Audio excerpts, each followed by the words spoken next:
ඊයේ දිනේදී නේපාලයේ මුහුණ දුන් අතිබේසුණු ගං අතුර තත්ත්වය මේ වන විට ජාත්‍යන්තර මාධ්‍ය සියලුම මාධ්‍ය විසින් වාර්තා කර තිබෙනවා.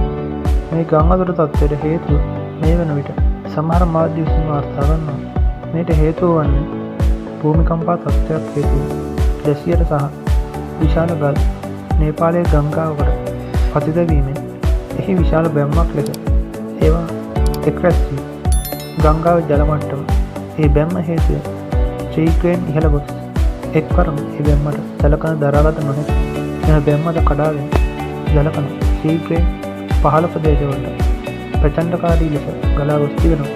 තප්පර කිහිපයක් තුළ විශාල ජලකණ ඉතා වේගයෙන් ගලා යාම නිසා ගංගා පහළ ප්‍රදේශයේ නගර ගොඩනැගිලි සියල්ලම විනාශ කරන උදාත් ජලකණ ගලාගෙන ගොස් තිබෙනවා. විශාල මිනිස් ජීවිත ප්‍රමාණය එනෝගේ හානි වන්නට ඇතැයි ගණන් බලා තිබෙන අතර බොහෝ පිරිසක් තවමත් සිටින්නේ. අතුරුදහන් වීම විශාල ජලකඳ සමග මඩ විශාල ප්‍රමාණයක් පහළ ප්‍රදේශවලට ගලාගෙන ගොස් තිබෙනවා. මුළු නේපාලය මලකමක් කළ මේ විශාල ගම්මන්ත්‍ර තත්ත්වය ගැන බොහෝ රටවල් ජාත්‍යන්තර මාධ්‍ය ඉතා සංවේදීව පුවත් වාර්තා කර තිබෙනවා. මෙවැනි උණුසුම් පුවත් දැනගන්න මේ වීඩියෝ එක ලයික් කරන්න, කමෙන්ට් එකක් දාන්න, YouTube channel එක subscribe කරන්න.